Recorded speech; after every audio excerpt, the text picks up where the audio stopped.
Welcome and thank you for being here. I'm Janai Tien, and today we are diving into one of the most overlooked, maybe I was going to say underlooked, but that's not right, aspect of leadership, emotional intelligence.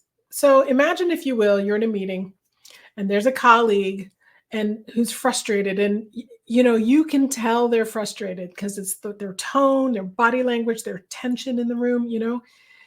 When that happens to some of us, or I'll say when it happens to me, sometimes your reactions are almost instinctive. You can get terse or defensive or dismissive. Yes, I just used terse in a sentence.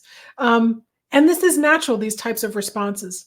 But as leaders, we have to be very careful. We have to be very thoughtful, because how we show up signals to everyone how they should be showing up.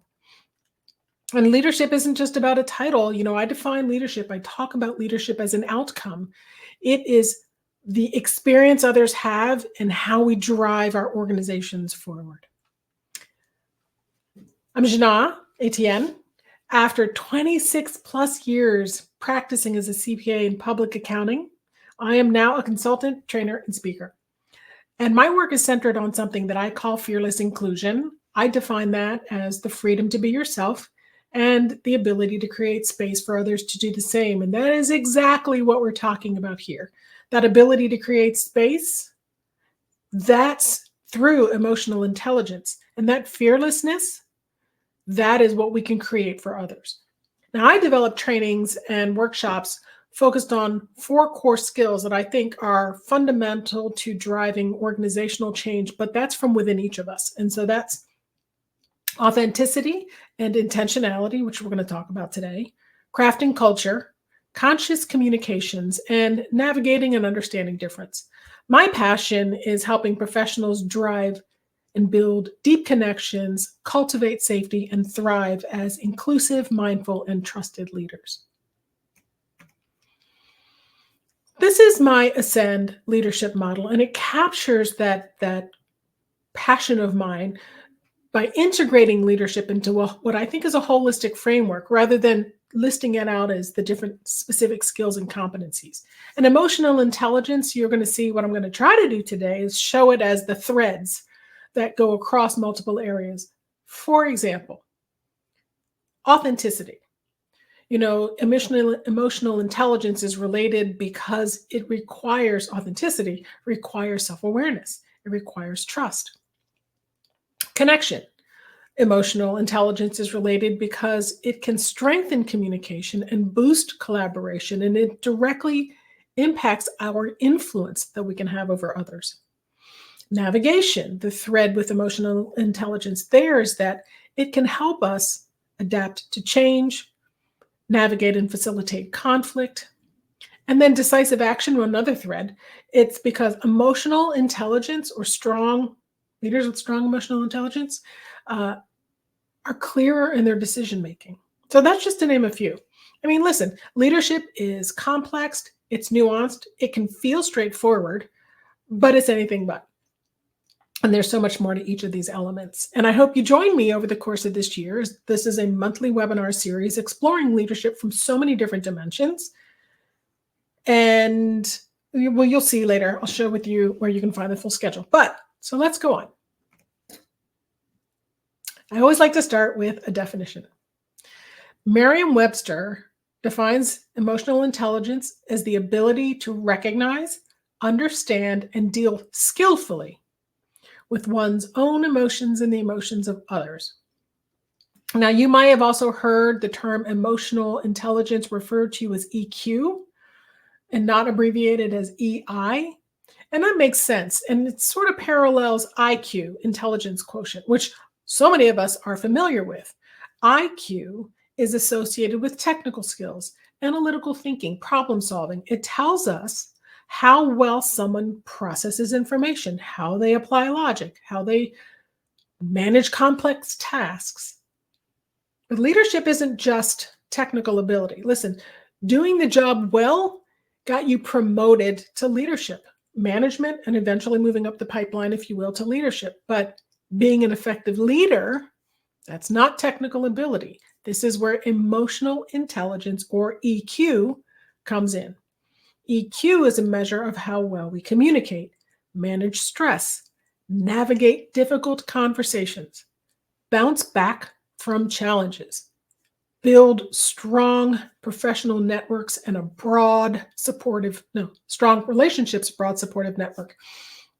So IQ gets you in the door. EQ will help determine how successful you are as a leader and in working with others.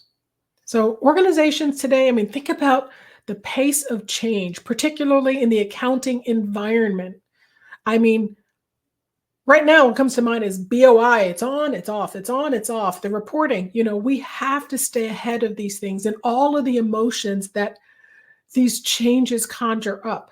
So we don't need just smart people in our organizations. We need emotionally intelligent leaders who can connect, inspire, and foster these environments where, despite what feels sometimes like chaos, we can project calm.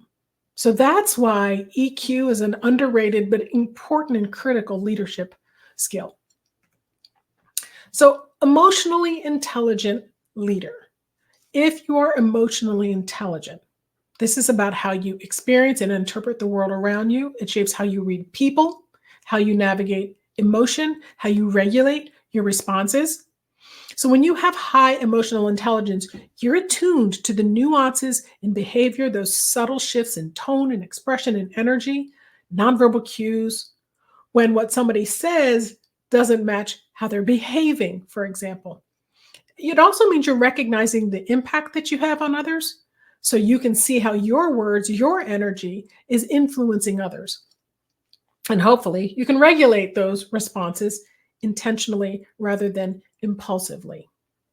Emotional intelligence is really that internal awareness that allows you to be present and perceptive and intentional.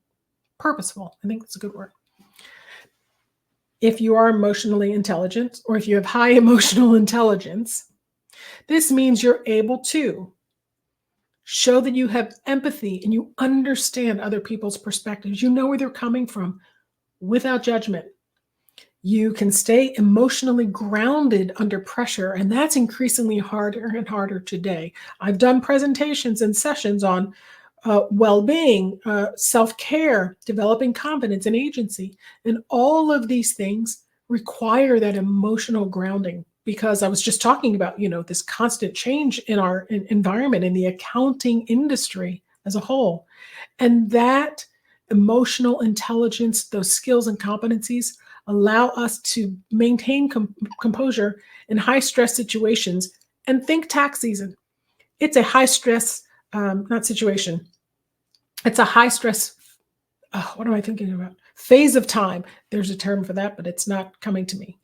At a team level, emotional intelligence helps you manage group dynamic, group emotion, as well as de-escalate tensions and create psychological safety in an environment. And psychological safety is when people feel safe enough to raise their hand, ask questions, say they don't know, challenge an idea. And so emotional intelligent leaders can create spaces that create that safety for people. Daniel Goleman is a psychologist, researcher, and he wrote the book called Emotional Intelligence: Why It Can Matter More Than IQ. And it really brought attention to the role of emotional skills, not just in personal success, but in professional success in the workplace. So this visual that I created is an adaptation from his model. What I wanted to do was shift the focus away from theory and look at it, translate it into real world behaviors, if you will. So on the left, you see internal versus external. Internal is, what's happening within us. External is what's happening around us. And then across the top, you see self and relationships. I was looking at this earlier and I thought it should have been self and others. But self is what's happening, how I'm responding. Relationships is about how I'm interacting. Now, each quadrant then represents a different aspect of emotional intelligence. So orange is how you show up. This is the foundation: knowing yourself, understanding your triggers, being clear on your values. Green is how you engage. This is external and self. So picking up on the emotions of others, reading the room, those things. Plum which is the intersection between internal and relationships, this is how you react. So it's one thing to recognize emotion, it's another thing to manage them. We'll talk about that, of course. And then blue is the intersection between external and relationships, or how you manage.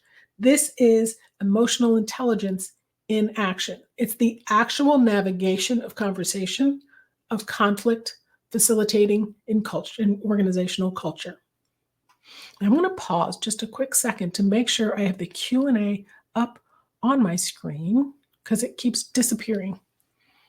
Hang in there with me, folks. Okay. Yeah, please drop your thoughts in the Q&A, and I'm going to try to keep my eye on it as best as I can. All right, so I want to come back to then the Ascend model, because I was talking about my approach and seeing this more holistically in all of those threads.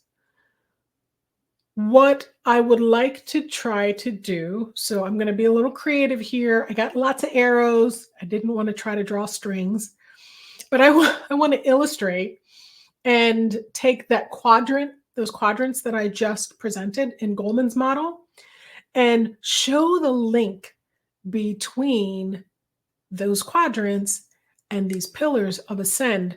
And then as we go forward in this session, what I want to do is move forward using the quadrants. So you'll see what I mean. All right, so first of all, when we look at the 4 quadrants, I put them down here on the bottom: how you show up, how you engage, how you react. If you think about, like, if I didn't say a word and you just looked at the 7 pillars and then the 4 quadrants, you can almost see that there's a connection between every single one.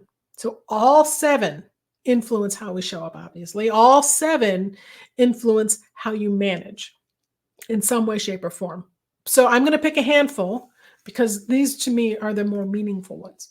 So for how you show up, this is self-awareness.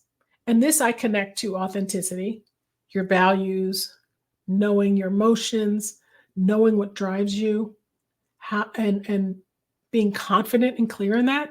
Self-leadership, which is really about having emotional discipline and being guided, not reactive. Those emotions aren't controlling you, but you are informed by them.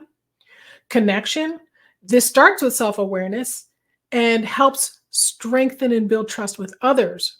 Empowerment, this is creating space for others to do the same in my fearless inclusion definition. So that's what this is: understanding your strengths and regulating your emotions in a way that can help create that space. The next quadrant was how you engage. It's the green one. Social awareness. And I connect this to authenticity as well, because this is showing up as your true self.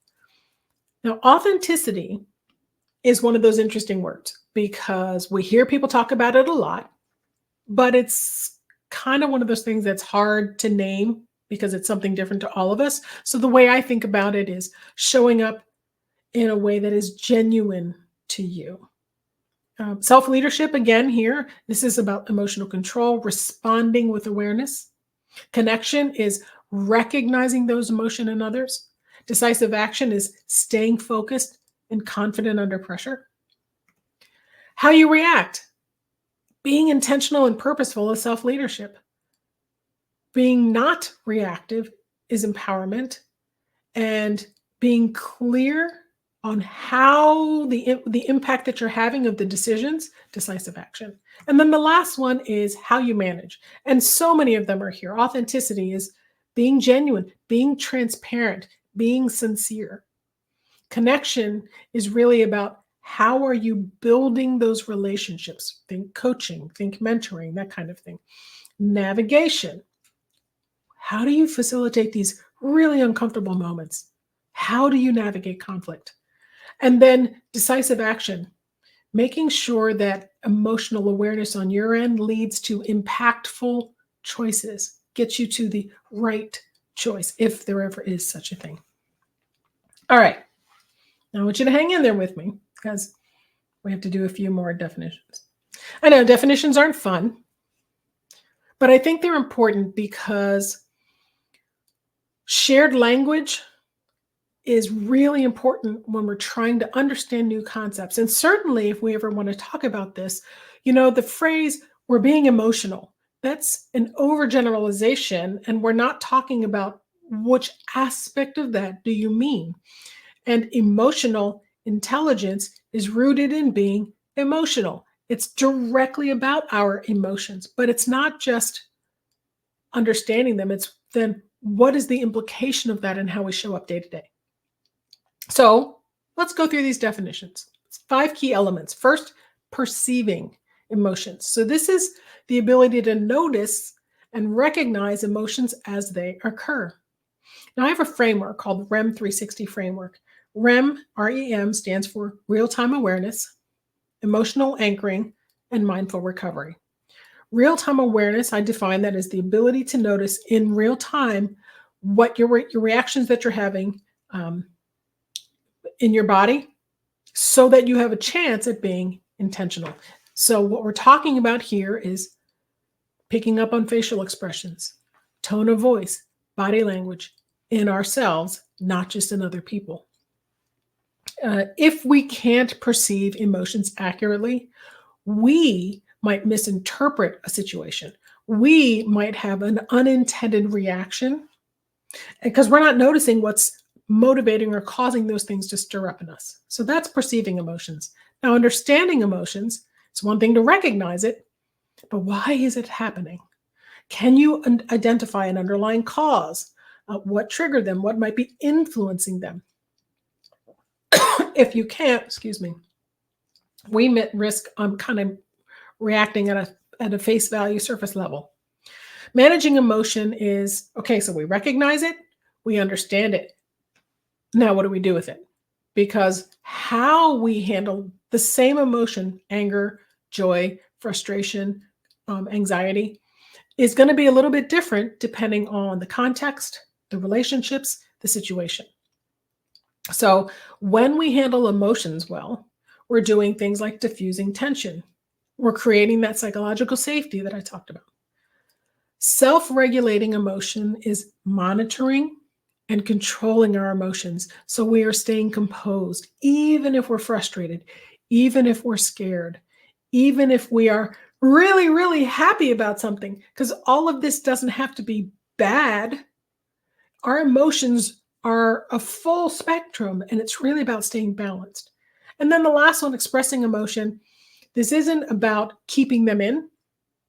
It's about communicating them effectively in constructive and healthy ways. So people know where they stand. They have a sense of how we feel so that they don't think I'm maybe attacking them or dismissing them. These elements all work together. All right, I see some things coming, the Q&A moving around. Let me take a quick peek. I see people saying hi. Okay, so let's start with the first quadrant. So this was the orange quadrant, knowing yourself. And I put this into 3 buckets: self-awareness, knowledge, self-knowledge, and self-leadership. So these are my self-awareness kitties. The kitten on the left is looking in the mirror and she sees a lioness. This is how she sees herself. This is internal self-awareness. So this is about knowing your values, your personality, your strengths and weaknesses. It's how well you understand your emotions, your motivations, your patterns. Now, looking at the other cat, the cat on the right. Okay, so I was trying to find a lion costume on a cat. I don't know what kind of costume this is, but humor me. In this cat, I'm going to say, imagines others seeing them as a lion. This is external self-awareness, how we believe others see us. It's recognizing the impact of your actions, your words, and your behaviors on others. Now, these are related, but independent of each other. So you can be high or low on both. Just because you know yourself well does not mean others see you the same way.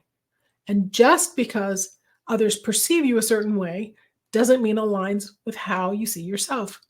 If you've ever had that feeling that they just don't get me, they just don't understand me, they're taking me wrong, that might be the disconnect between internal and external self-awareness.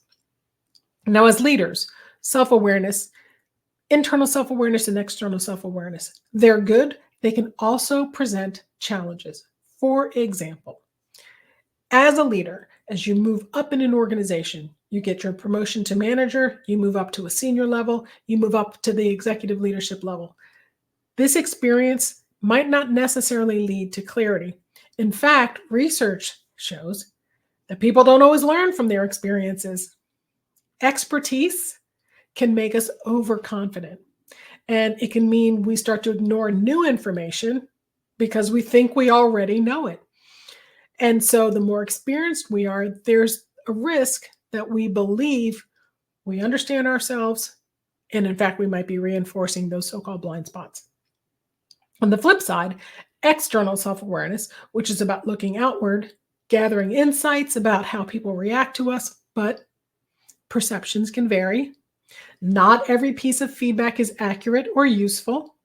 So instead of taking every opinion at face value, external self-awareness is part of it is noticing those patterns so that we can start to understand holistically how we're coming across and then deciding how that aligns with how we want to be perceived. So true self-awareness is balancing both of those things. The heart of self-awareness starts with understanding your core identity, the internal foundation that influences how you think, how you feel, and how you lead. Years ago, I read an article by Dr. Tasha Eurich. I hope I'm saying her name right. She's an organizational psychologist. She wrote the book Insight. And something she wrote jumped off the page. I never forgot it. I use this quote all the time. So it's a long quote, but I'm going to read it. Even though self-awareness, knowing who we are and how we're seen, is important for job performance, career success, and leadership effectiveness, it is in remarkably short supply today in today's workplace. In our nearly 5-year research program on the subject, we discovered that although 95% of people think they're self-aware, only 10 to 15% actually are. So over the years in my programs, I've asked participants, raise your hand if you consider yourself to be self-aware. And many, if not all, raise their hand. Then I asked them, raise your hand if you work with somebody who lacks self-awareness. And again, many, if not most, raised their hand. And then I posed this question. If this room were representative of the workplace, that math doesn't add up. We get to the 95% who think they are versus the 10% who actually are. And it proves the point. So that disconnect between how self-aware we think we are and how self-aware we actually are is why understanding our core identity is important. And it's along these 3 components. The values I've talked about, those are our guiding principles. Triggers are important because a trigger is one of those things that sparks a very strong emotional response. And so this isn't just frustration and anger. It could be joy, it could be motivation, it could be passion, but it's important to understand what's activating that emotion. Otherwise, we are always at risk of being reactive and unconsciously so. And then our strengths are our natural abilities. We know about those. It is all of those things are important for us to understand because self-leadership. Now, I shared this quote in the session on leadership essentials, but it bears repeating because, as the saying goes, the house is only as strong, as stable, and secure as the foundation it sits on. So Dr. Mike Neuhaus describes self-leadership as the practice of understanding who you are. So it starts by knowing where you are today, where you want to be, and then intentionally developing a plan and guiding yourself along that route. And there might be times when things don't go as planned, and so you might have to course correct. Part of self-leadership is being able to do that. There are real risks to being unself-aware, and most of us know somebody like this, that boss. They don't realize how dismissive they are, or the colleague who's constantly shutting people down. They don't understand the impact they're having. When we are unself-aware, we react. We don't lead. We're impulsive. We sometimes are operating on facts. We fall prey to those narratives and stories around us, the grapevine. We think we're showing up one way, but others are experiencing us in a very different way. So this is important why self-leadership uh, is what can change everything, where we don't just react, but we're intentional in how we respond and purposeful in how we respond. That we are moving beyond managing like the activities, and we are thinking about managing in terms of direction with clarity, with integrity. At the end of the day, the way we show up signals to others what leadership looks like. As managers and leaders, we are always on stage, if you will. People look to us, to leaders, for cues and clues, and those cues shape the culture of the organization. So if we cannot lead ourselves, if we can't regulate our emotions, if we can't clarify our values, if we can't align our actions with our intentions, how can we expect to effectively lead others? How do we expect others to follow us? Leadership isn't just what we say, it's what we do. Remember, that's why I call it an outcome. And this reminded me, when I was planning for this reminded me of something my husband and I used to say when our kids were little, because every now and again we'd be having conversations, not necessarily, bad conversations, but we would notice the kids were listening. And so what we used to say to each other is, tape recorders are on. And so that's what I mean here, that the tape recorders are always running in your organization. All right, our next bucket is the green bucket, how you engage. And so understanding others, I should have said our next quadrant, 3 buckets: connection, empathy, engagement. So social awareness, connection. This might go without saying, but if you want to lead effectively, you have to understand the people around you. You aren't just the boss of them, you are working with and for them. Social awareness is reading the room, not just what's being said, but what's being left unsaid. For example, noticing that somebody's disengaged, they're frustrated, and they're holding back, even though when you ask them, they're like, no, no, I'm fine. I looked up the statistic because I wanted to refresh my memory.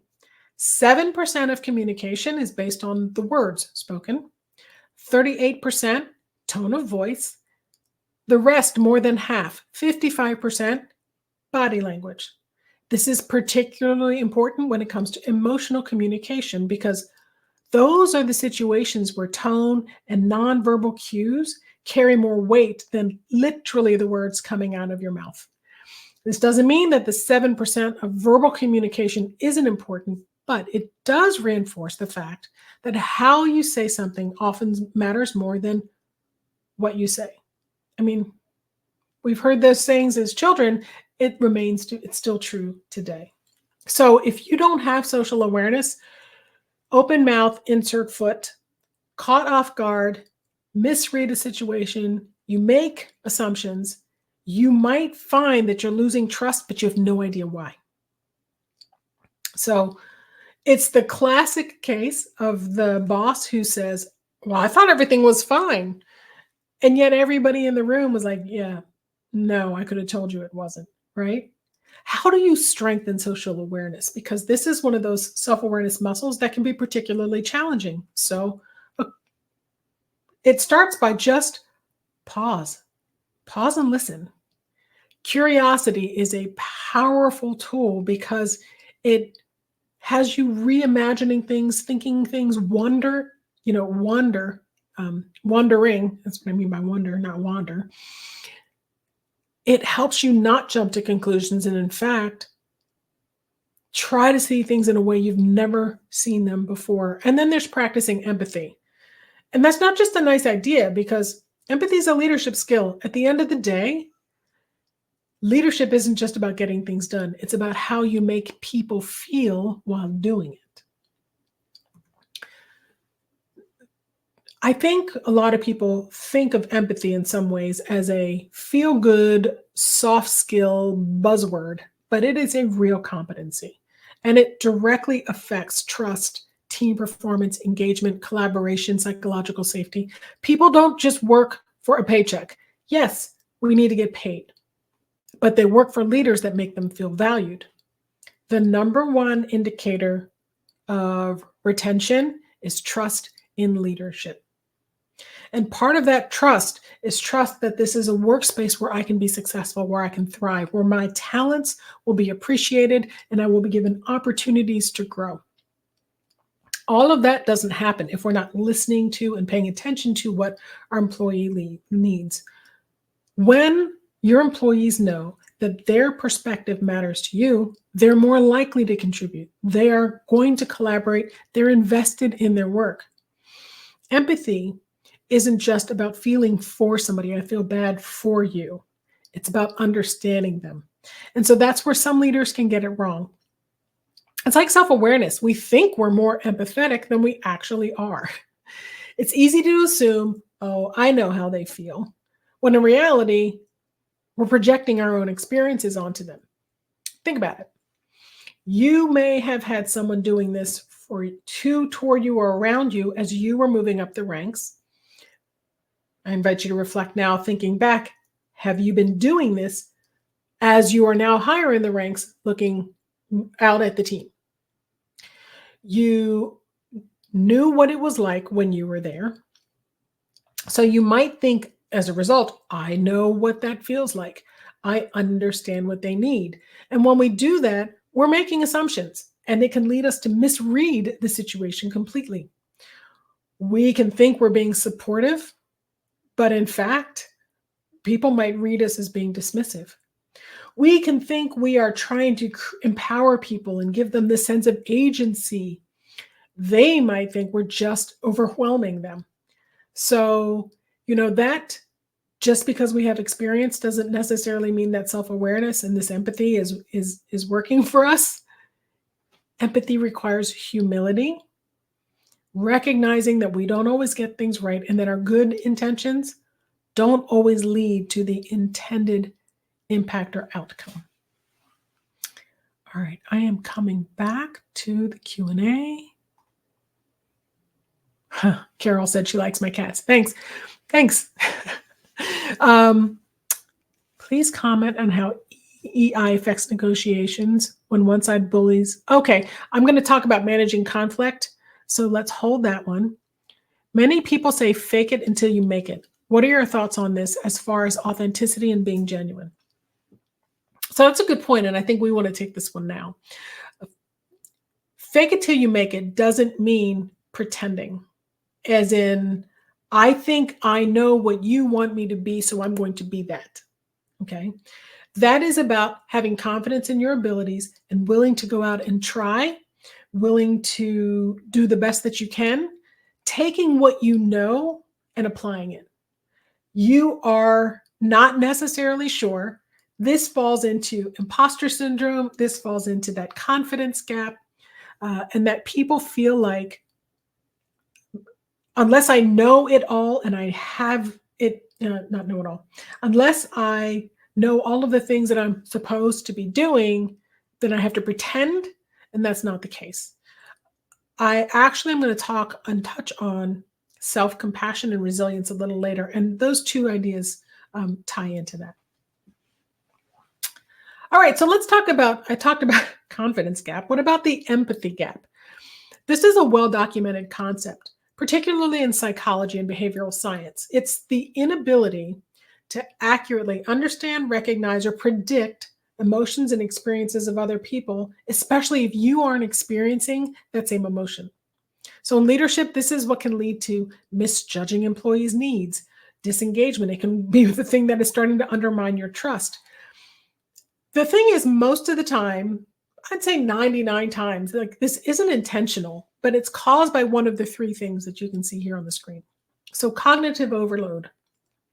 They're too busy to notice or to deeply care. Listen, leadership is demanding. Deadlines, titles, meetings, emails, strategic decisions, projects. We're being pulled in so many different directions. And when that mental load gets to be too heavy, empathy is, look, I don't have time to think about you, right? It might be the first thing to go. Emotional distance. There's this whole idea that you have to be strong as a leader. You never let them see you sweat, right? You remember that? Because if I do, they're going to take advantage of me. They're going to think I'm weak. I'm going to seem less credible, when in fact, that is not the case. And that can create emotional distance, which can undermine empathy you're trying to express. And then there's bias or assumption. And I don't want to be distracted by bias in the sense that we've talked about it before. Think stereotypes, right? Think the thing we think we know as soon as we see it. When we think we know, that right there is the biggest blind spot of all, because sometimes it means we think we know what people need. We think we know what motivates them. We don't check. And so we just start to like bulldoze over and through people because, if it was me, this is how I'd feel. And so we aren't able to get to that part of empathy because I just think I know how you feel. So what can we do? 3 things. 1, remember, people don't experience situations the same way you do. Just because it wouldn't bother you, or just because it's something you really get excited by, does not mean it's affecting them the same way. Number 2, your own emotional state shapes your perceptions. If you're not stressed, your team might underestimate how stress impacts your team. And then clarity requires curiosity. So I talked about curiosity a moment ago. Instead of assuming you understand, ask questions, listen, validate, repeat back. Now, I have a list of different things you can do in terms of empathy to try to practice empathy. And in fact, if you didn't notice, I'm going to do a quick jump. In the handouts tab, I put 2 worksheets. They're nothing super complicated, but one of them is an empathy practice worksheet that will invite you to try some of the techniques on that slide. So if you have an opportunity, download the handout and give it a try. There was a study in 2021 by Business Solver. It was on workplace empathy, and they found that 92% of CEOs believed their organizations are empathic. But when you ask the employees of those organizations, only 50% agreed. Catalyst also did a survey, and they found that 69% of leaders think they are showing empathy. Their employees, only 48% felt like employees, like their leaders, were empathetic. It was the same question as, do you feel like you're self-aware? Do you work with people who are self-aware? There's a gap there. So it's a webinar. I can't ask you to raise your hand. I get that. But figuratively speaking, if you could raise your hand, how do you feel that you're highly empathetic or that you could work on it? I mean, all of us can work on it, but so look down these techniques and see if there's something that you can practice.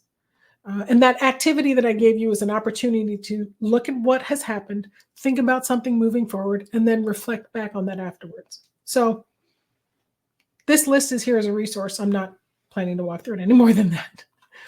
All right, the next quadrant is the plum quadrant, and this is how you react. This is self-regulation, this is resilience and reflection. Self-regulation. This is the ability to manage your emotions, your reactions, and your impulses in a way that reflect your values and your goals. This isn't ignoring emotion. This is recognizing them, understanding their impact, and then choosing how to respond. So a leader who self-regulates, it's not that they don't allow stress or frustration or excitement to bubble up. It just doesn't dictate their behavior. Emotional self-control is the foundation here because it is critically important, especially when times are tough, when there's uncertainty, when there's a lot of change during a busy period of time. And leaders must stay present and they must stay composed. Otherwise, emotions take over. We make poorer decisions. Our conversations, we can become reactive. And I keep coming back to trust because that leadership trust, that is going to determine things like retention, engagement, collaboration, all of those things. One strategy here to help with self-regulation is something called pause and reflect. It's a pause and reflect method. So it's a technique to manage your emotional responses to help you shift perspectives. So first, remember, this is the notice, the real-time awareness. This is as soon as you try to notice what's happening internally, you pause to take a moment and go back and try to process the situation like that got you to this moment. This creates the chance for you to be intentional. And then reframe, which is looking at this differently, zoom out, see the bigger picture, um, and that can help you maybe move forward in a way that is more constructive and solutions focused. Now, I organized, oops, I went the wrong way. So I created this graphic on understanding self regulation as a bit of a cycle. So the first cycle is really planning, it's intentionality. How do you want to show up? What values do you align with? Noticing and being aware of your triggers and what situations might provoke reactions. Acting then is controlling your impulses, and it's choosing how you want to react, behave in certain situations. Sometimes it's knowing how to react so you aren't reactive, and other times it's having a plan as you walk into the room.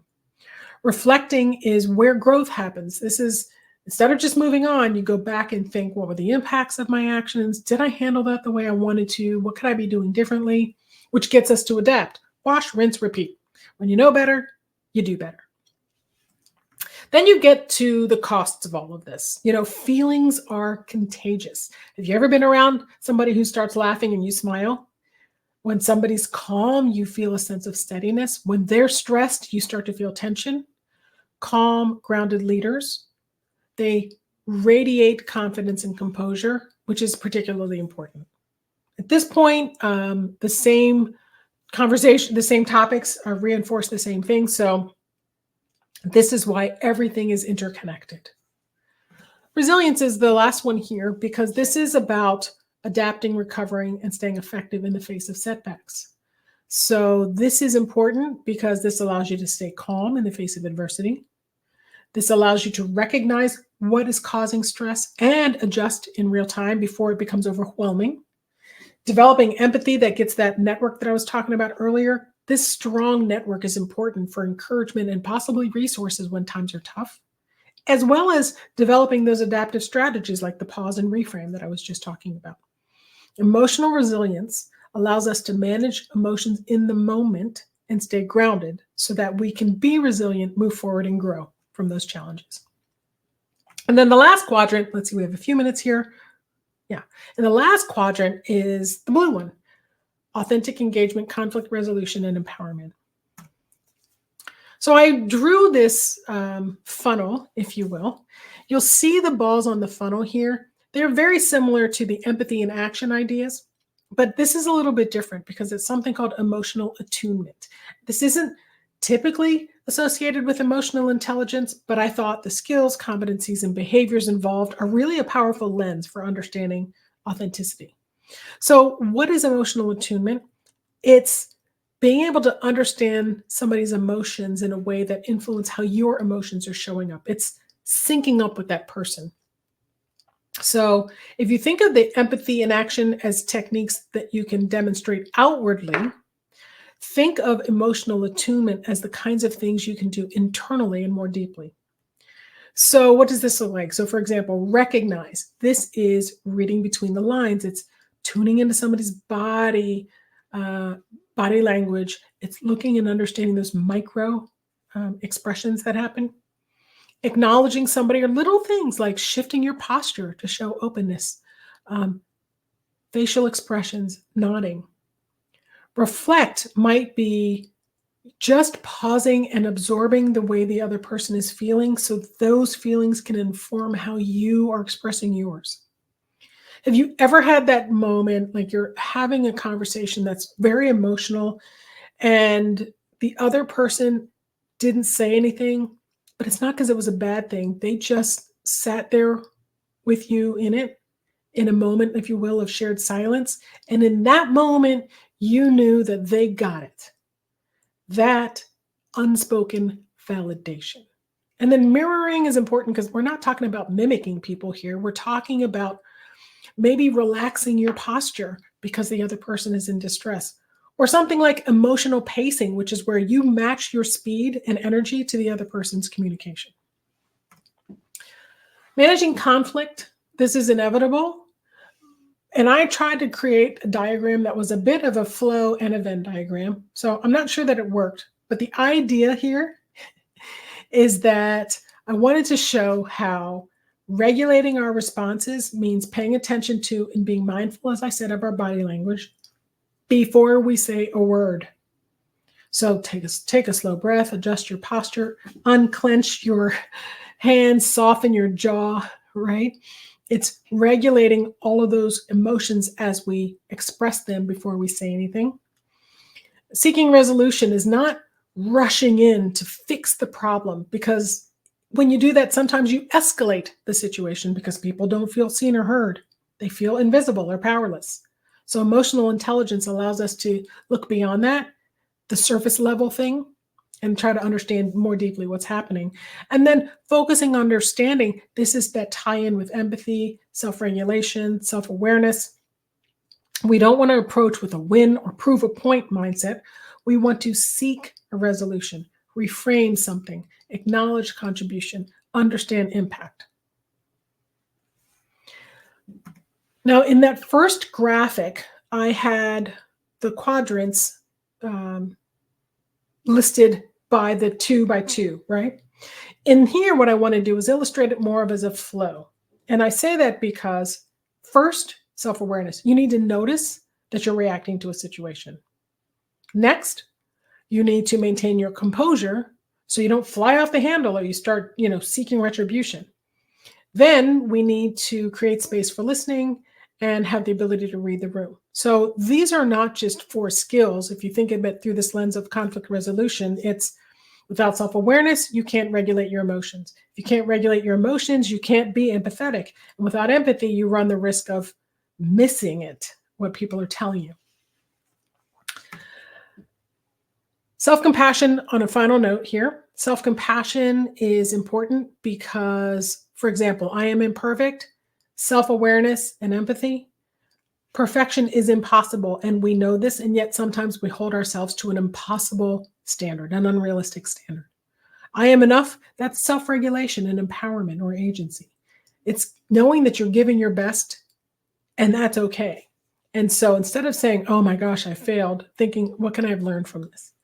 And then I am part of the whole. That's that social awareness and connection, that you're not alone, that it's okay to struggle, that it isn't just about you, and that our shared experience, it makes it okay to ask for help.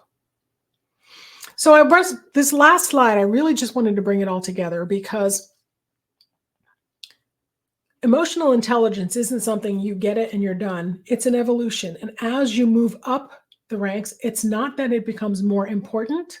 That is not at all. It evolves. And so at the management level, how people experience their manager often influences how they perceive the organization. So this is building trust, navigating those team dynamics. At the leadership level, as you step up on the rung of the hierarchy ladder, if you will, this is about strategic relationship management and organizational awareness. And then at the executive level, how executive leaders regulate themselves affects trust, alignment, vision, mission, purpose, and resilience at every level of the organization. So emotional intelligence is important for all of us at every level. And the higher we go, just the more sophisticated our ability to manage emotions, influence others, and navigate complexity becomes. All right, so we are getting close. I think I have about 5 minutes, so let me jump back to the Q&A. Not answering that question. Staying out of politics. Okay. I hope I covered the fake it until you make it, actually. How does EI affect negotiations? So when it comes to negotiations, part of it is being able to read the unspoken, sense what's happening in the room, regulate your reactions and your responses. One of the challenges of negotiation is when you start to feel a little bit of heat, you start to feel things bubbling up, or you get overly excited and passionate. Either way, you can lose focus. And so being able to stay calm, focused, manage, not only understand what's driving those emotions, but not to be carried away. That's the word I was looking for. To be carried away by them so that you can continue moving forward according to plan, staying on message, and staying focused. Yes, Brene Brown, walking in someone else's shoes.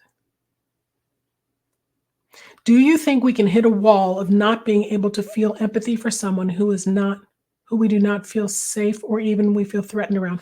Absolutely. I mean, the thing with empathy is establishing empathy means really understanding what the other person is going through. So if you don't feel safe around someone, that is a big flag that you don't feel that they understand where you are coming from. They see your experience or they value your experience. So this goes both ways. Absolutely.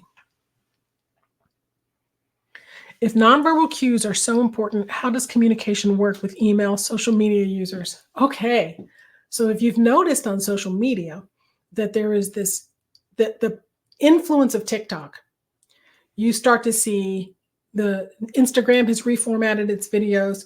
LinkedIn, you can now offer videos on what is supposed to be a business platform, but it's increasingly personal.